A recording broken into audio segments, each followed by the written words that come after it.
I know, I look terrible, I look like a zombie, but the reason I'm not wearing any foundation today or any other makeup is because I'll be doing a first impressions video. I did one before, I think about a year ago. I did a first impression on Bourjois CC cream, and I'm not sure why I haven't done any other first impressions videos ever since, because that was actually one of my most popular videos. But anyway, today I'll be doing another one, and I'll be doing a first impression on yet another foundation I haven't tried yet. It is from Vichy, and it's called Teint Ideal. It looks like this. I'm sorry if I didn't pronounce the name correctly, but you know, my French is not great. And yeah, this is the box it came in. Let's first see what it promises. I'm just gonna read all the descriptions from the packaging. So basically it's supposed to be a liquid foundation for normal to combination skin with SPF 20. It promises natural finish, 14 8-hour wear, and it's supposed to even out and correct your skin tone. It also says that it's appropriate for sensitive skin, hypoallergenic, and doesn't contain any parabens. That's pretty much it, I think. By the way, the bottle contains 30 milliliters of product.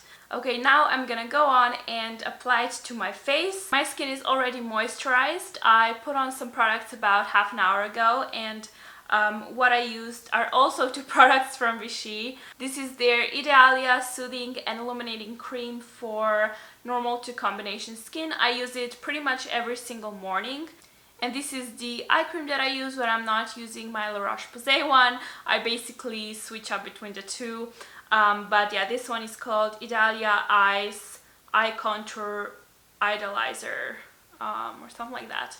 And these are the two products I used about half an hour ago. Now I'm gonna go on and apply this foundation. The brush I'll be using to apply it is Real Techniques Expert Face Brush, which looks like this. I use this brush to apply pretty much all of my liquid foundations if I'm not using my makeup sponge. But before I apply it, it might also be a good idea to tell you about my skin type.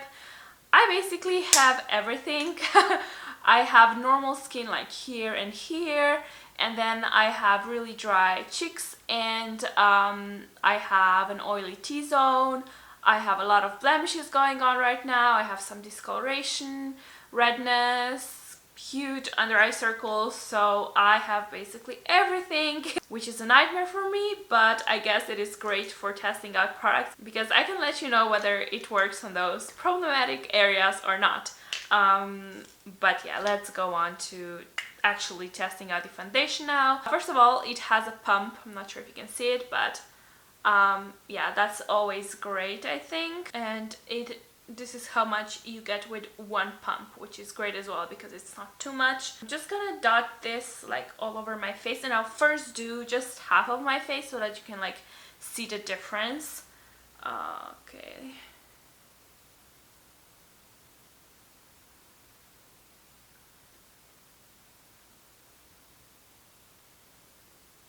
It is very liquidy.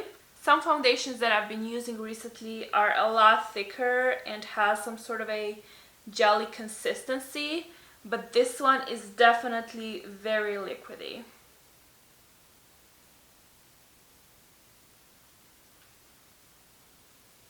By the way, the shade that I have is 25. I think it's called Sand.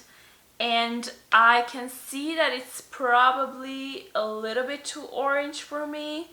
But yeah, I was sent this product. I didn't pick out the shade myself, so I expected that it won't match my face, but that's besides the point. I just want to see how it works on my skin, you know, how it covers things and how does it feel. Okay, so this is how it looks like on one half of my face, and now I'm gonna do the other half of the face and let you know my initial thoughts. This is basically the finished result. I hope I don't look like Oompa Loompa because yeah, it is definitely a little bit too dark and too orange for my skin, but yeah, like I said, the foundation is like very liquidy. It's very liquidy. It's probably one of the most liquidy foundations I've ever had, if not the most. When it comes to blending, it's very easy to blend it in, but I did notice that it was a little bit harder to blend it out on the dry areas on my face, where it also clings to dry patches. It is quite noticeable. So definitely say that it's not the best foundation for dry skin,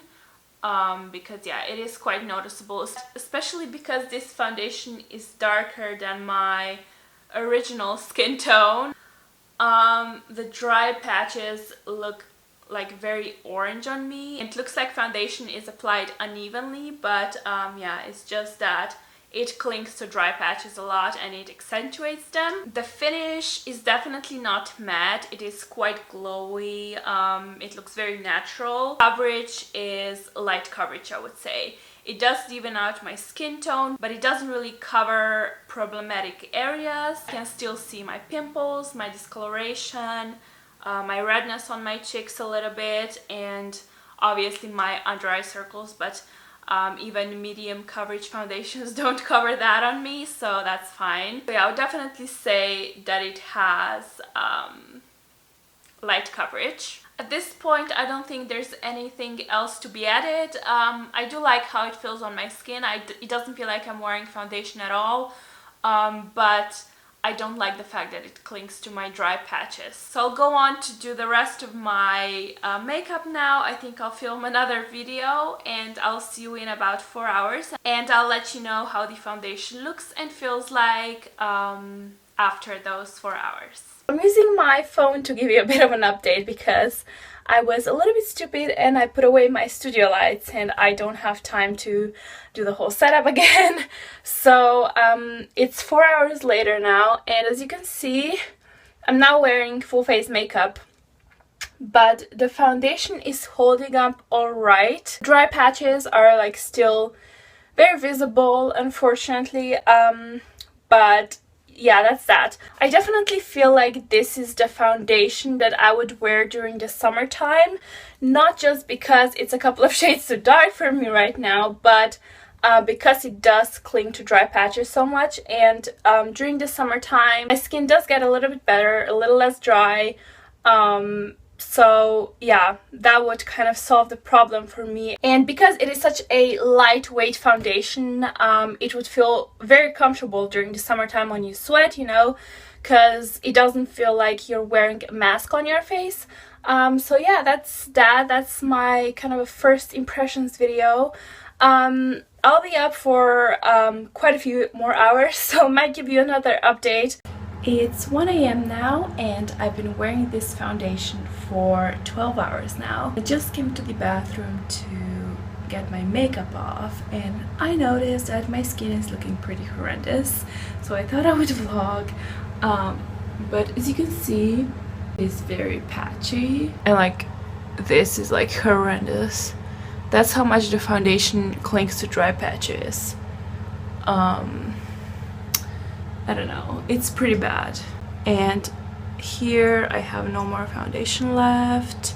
Yeah, it's pretty bad and I wouldn't want to be seen in public with a face like that. I'm not if this is just because it's so dark and it rubbed off here or what, but it does look pretty bad. Yeah, I just thought I would let you know. So yeah, if you don't need much coverage and like really lightweight foundations, and if you don't suffer from dry skin, this might work for you.